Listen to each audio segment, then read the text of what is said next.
I broke the news to my relatives about losing my job and needing to move back in with them, only for them to reject the idea. After that, they told me they didn't want me there if I was broke. So I gave them a smile and then revealed I had just sold the house we co-owned. Everything began with a picture last Sunday. I was looking through old boxes up in the attic of our family home when I stumbled upon a photograph of my mom and dad from their wedding day. They were standing in front of this very house looking so happy. There was a message written on the back. Our dream is for our kids to always share this home and its memories. At that moment, I knew what I had to do. For a little more background, my siblings and I inherited the place 2 years back. It's a gorgeous colonial-style house located in Massachusetts that our parents bought when they were in their 20s, and they worked to make it better throughout their lives. Upon their passing, they left it to the three of us. Myself, a 35-year-old man, my brother Jack, who's 40, and my sister Adeline, who's 32, with everything being split equally. Our understanding was straightforward. We'd care for the house together, possibly use it for family get-togethers, and maybe even rent it out, splitting the earnings. But it didn't turn out that way. You see, I've been handling everything all alone for the last 2 years. The property taxes. I made sure they were submitted on time. The roof that leaked badly last winter. I organized the contractors and covered the expenses. All the never-ending paperwork. That was also me. All the while, my beloved brother Jack was living in his huge home a half-hour away, and he didn't contribute anything other than complaining about how I was doing things all wrong. In the last month, I uncovered something intriguing in my email. Jack had been secretly. I realized my brother Jack was contacting real estate agents, apparently trying to orchestrate a buyout without my permission. Luckily, I had already set up email forwarding for all matters pertaining to the property. It was so typical of Jack. He always believed he was the cleverest person around. That's when I chose to devise a little test. I convened a family meeting last weekend. We all assembled in the living room, Jack, his wife Maria, their children Isaac and Haley, and Adeline. I announced I had some unfortunate news. I had been let go from my job and required a place to stay while I got back on my feet. Maybe I could move into the family home for a few months. Their response was quite telling. Jack instantly began rattling off justifications why that wouldn't be feasible. He claimed the house wasn't designed for someone to live there permanently, conveniently forgetting that our parents had resided there for 4 decades. Maria added her thoughts about how my staying there would interfere with their plans for the property. Adeline remained quiet, avoiding looking at me. Then came the surprise. Jack looked directly at me and declared that we didn't want me there unless I had money. It's not personal, it's strictly business. Not personal. The home our parents had always envisioned us sharing as a family. I couldn't help but smirk. That's interesting, I said, as I pulled out my phone, because I've been speaking with potential buyers over the past month who are extremely interested in buying this property. And get this, as a co-owner, I'm fully entitled to start the process of selling it. The quiet in the room was intense. Jack's complexion took on a peculiar purplish hue. Maria began to rant about loyalty to kin. Adeline eventually raised her head, her eyes huge. That's not possible, she exclaimed. Jack's voice trembled as he continued. We won't permit it. I retrieved a folder I had ready. As a matter of fact, I can, I replied. I've kept meticulous records of every dollar I've put into keeping this place up over the last 2 years. There's evidence here of your efforts to stealthily purchase me out. I have documented every single instance where you rejected my ideas about renting it. And I have 3 possible buyers who are really keen on a home in this area. But what about Mom and Dad's desires? Adeline finally asked. I displayed the wedding photograph. Their hope was for all of us to share this house as a family. Instead, you've treated me like someone managing the property that you don't have to compensate. When I needed assistance, you clearly showed me how little my family actually meant to you. Jack started to threaten a lawsuit. Maria started to cry, claiming I was breaking up the family. Their children, who had been silently observing from the staircase, appeared more curious than upset. Those kids are smart. They likely recognized the pretense of their parents. I kept my composure. Here's the deal, I stated. We can either have a reasonable conversation about selling this place and dividing the money fairly, or we can do this the hard way. It's your decision. I stood up and went towards the exit, turning back one final moment. Wow, Jack, next time you try to do something sneaky, make sure I haven't already set up email forwarding first. His expression was truly amazing. I'm composing this from my place, where I've been dealing with a ton of angry phone calls and texts all day long. Apparently, Jack got in touch with a lawyer. Adeline keeps sending me guilt-tripping messages about family traditions. Maria is putting up ambiguous status updates about feeling betrayed. But you know what? For the first time in ages, I feel like I'm actually following what our parents truly wanted. Not a home that tears us apart, but the strength to fight for what is just. The best part is I actually didn't lose my job, and those possible buyers I told you about, they are real, but I haven't agreed to any offers just yet. Occasionally, you have to shake the tree to see what surfaces. I have a feeling this is just the start of things, but at least now everyone's true intentions are out in the open. If something exciting happens, I'll give you an update. Something tells me Jack won't just let this blow over. Update 1. First, thank you for all the encouragement from my previous post. Things have got even more intense since then. Recall how I stated Jack might not simply drop the whole issue? Well, that was an understatement. Yesterday morning, I received a certified letter from his lawyer. It was filled with legal jargon, but essentially it accused me of being dishonest and trying to damage the family's joint ownership of the properties we inherited. The irony of it all. Jack's take on bad faith is absolutely brilliant, in my opinion. However, here's when things took a turn.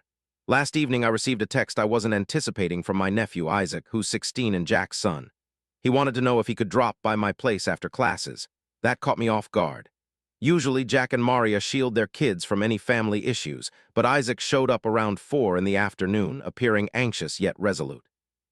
Dad's been looking through all the old paperwork from the house, he explained, toying with his cell phone.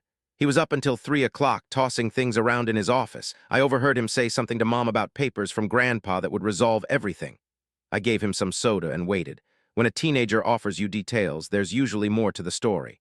But that's not the real reason I came, Isaac went on. Do you recall last summer when you showed me about computers? Well, I still have access to that shared family cloud drive you created. Dad's been putting all of these old documents up there, and I believe you should review some of them. That boy is sharp. I opened the drive on my computer, and there they were. Scanned documents that went way back. Most were pretty boring, but a few grabbed my attention. Especially the ones with signatures that looked surprisingly new from my parents, even though they were signed after they'd already died. I kept my expression blank, but my thoughts were running wild. Thanks, Isaac, this is really useful, I said. He gave a nod, understanding way more than he let on. Dad's telling everyone you're undergoing some sort of a mental breakdown. I'm reading Aunt Adeline's posts on social media. She's expressing a lot of worry regarding my state of mind. Also, Mom initiated this whole prayer group ordeal on Facebook. That explains why I suddenly received a bunch of messages from relatives and people we barely know. It's all the typical small-town theatrics, but they have no clue what I've really been up to. You see, I never actually put the house on the market. I didn't even call any real estate agents. Instead, I spent the past half-year carefully recording everything. Every single bill for repairs, every loan I took out.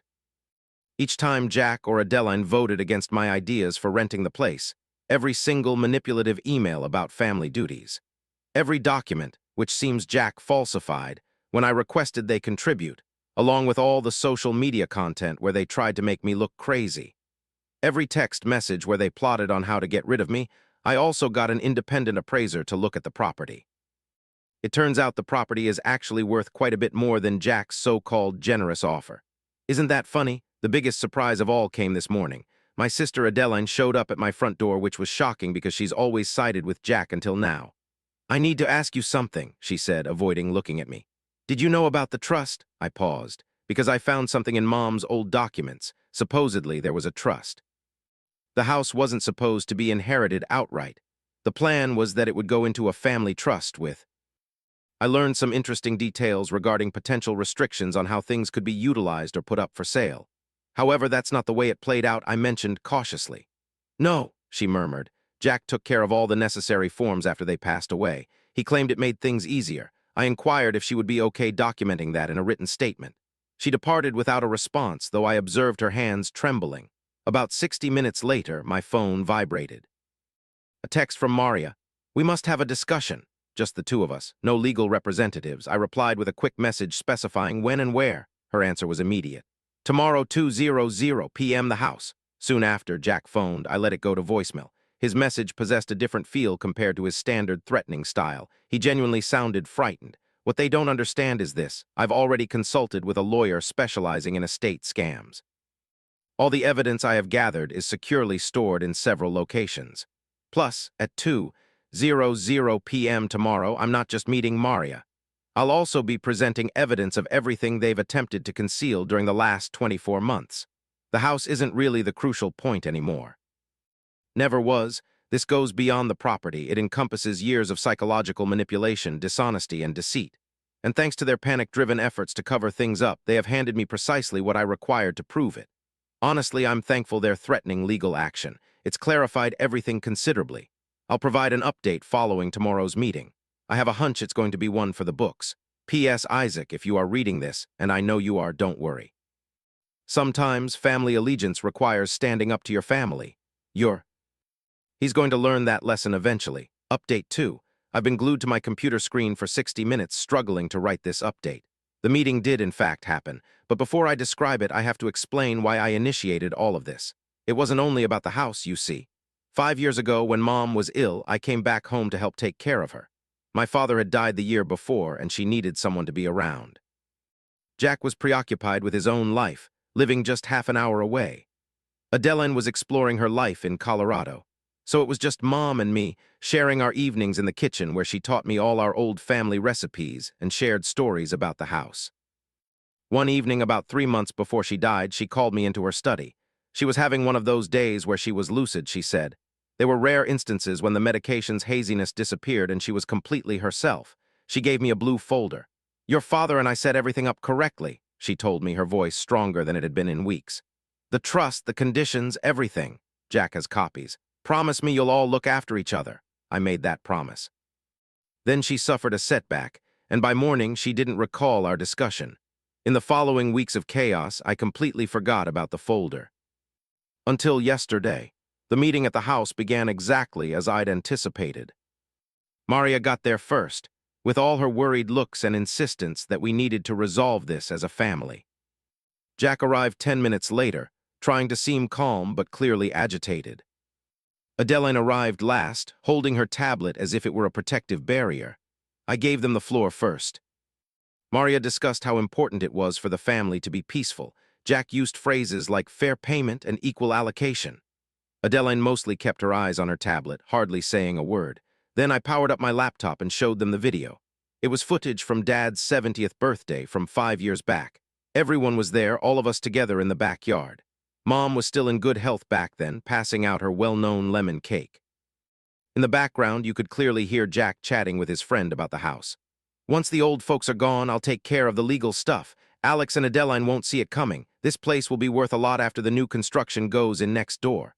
That new development, the one that started construction last month, the one Jack never mentioned when he was trying to purchase our shares. I froze the video. "Care to explain that, Jack?" He began stammering, talking about things being taken out of context. Maria chimed in with, "That was a long time ago. People say foolish things." Adeline remained motionless, looking increasingly unwell. Then I retrieved the blue folder.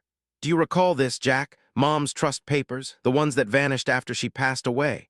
I located the original copy just the other day. It was buried in a box of Christmas decorations up in the attic. Mom always did conceal crucial items where they were easily found. The trust agreement was very clear. The house had to stay in the family for a decade after both of our parents were gone. Should it be sold before that time frame? Half of the profits, I explained, would go to the charities they cared about. The rental earnings would be divided evenly as well. All three of us, I made sure to add, needed to give a thumbs up for anything that changed. Jack cracked first. "You can't possibly get it," he insisted. "That project is going to make the property worth 3 times as much." I was simply trying to safeguard what we'd invested. Through making fake papers, through making me doubt my own perceptions about what Mom wanted, and by telling people I was unstable. That was when Adeline finally piped up. She flipped her tablet around. On the screen was a string of emails that went back 3 years, sent between Jack and the company behind the development. He'd been giving them the inside scoop on the area, assisting them in planning how big they could get. They, in return, had offered him privileged information about how the property values would change. "I found these last night," she whispered. "They were in Dad's old email, the one Jack swore he'd deleted." Maria began to weep. This wasn't the fake crying from earlier, it was real, wretched sobbing. He kept saying it was only business. She kept repeating it. He said no one would suffer. I just let the silence hang in the air. Outside, I could hear the construction equipment from the project, the non-stop beeping of trucks. It was the sound of forward momentum.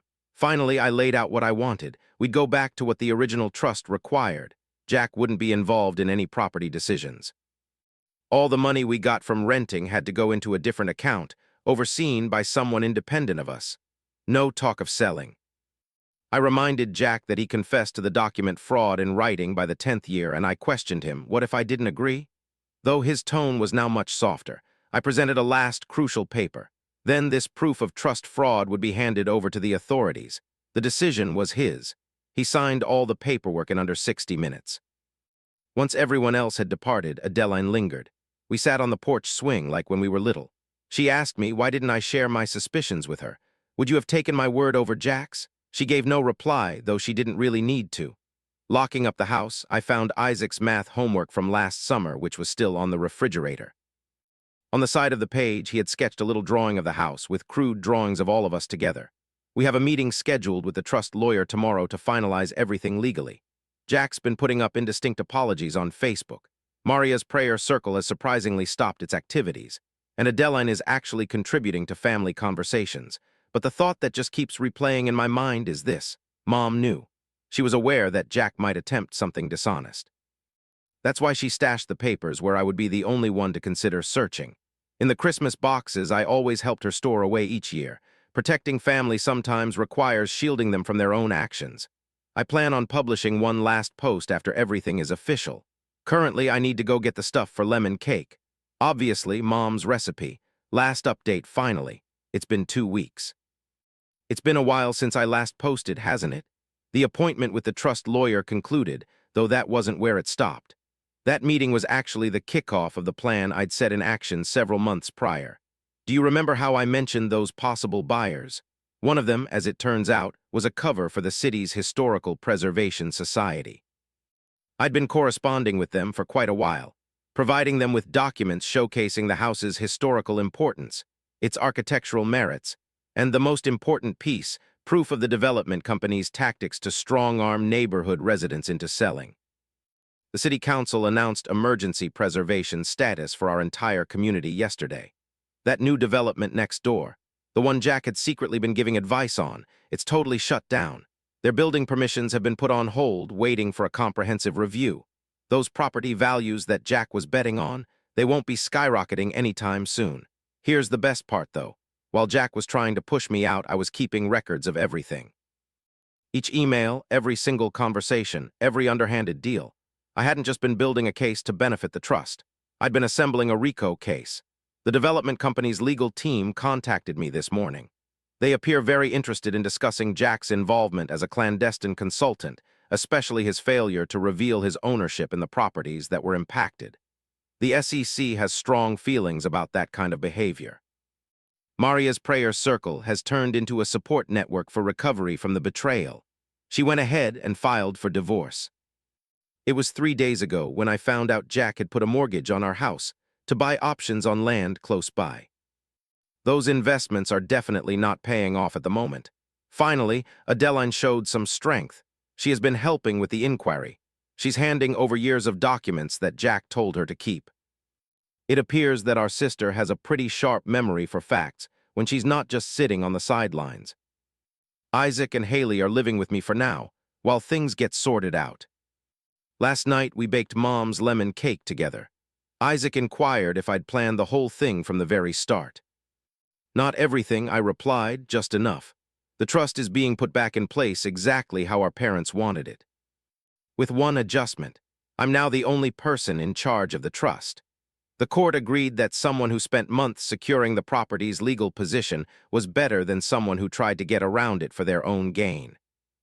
Jack's legal problems are just starting. The development company is doing anything they can to pass the blame to him to protect themselves. His standing in the business world? Over. What about his social life? The country club mysteriously lost his membership papers. It's amazing how fast people will disappear when the SEC comes into the picture. And our family home, it's getting fixed back to the way it was with money from the Historical Society's grant. They really like the original details our parents kept, the ones Jack wanted to rip out and update. But the truly unfortunate part is, today I felt a sense of contentment wash over me. Sipping my morning coffee on the porch, I saw a moving van arrive at Jack's place. I peered through my binoculars. Yes, I actually got those just for this purpose, as they packed up his prized collection of vintage cars. It appears the SEC goes beyond just investigating. They also seize property. The local newspaper is publishing an article next week about how a committed family member maintained the area's history. They were hoping to speak with Jack too, however. He's apparently unable to provide a statement, probably because he's occupied with federal investigators. Adeline inquired yesterday if I had any regrets regarding the situation's outcome. I showed her the last family portrait taken before Dad passed away. It was a photo of all of us, right here on this porch, all smiling and together. Then I displayed the email Jack sent, where he characterized us as hurdles to his plans, obstacles that had to be dealt with. I told her that my feelings align with what he would have felt if his scheme had succeeded. The family keeps the house just as our parents wished. The neighborhood remains intact, which is what the community desired. Jack's still facing investigation, which is what justice demanded.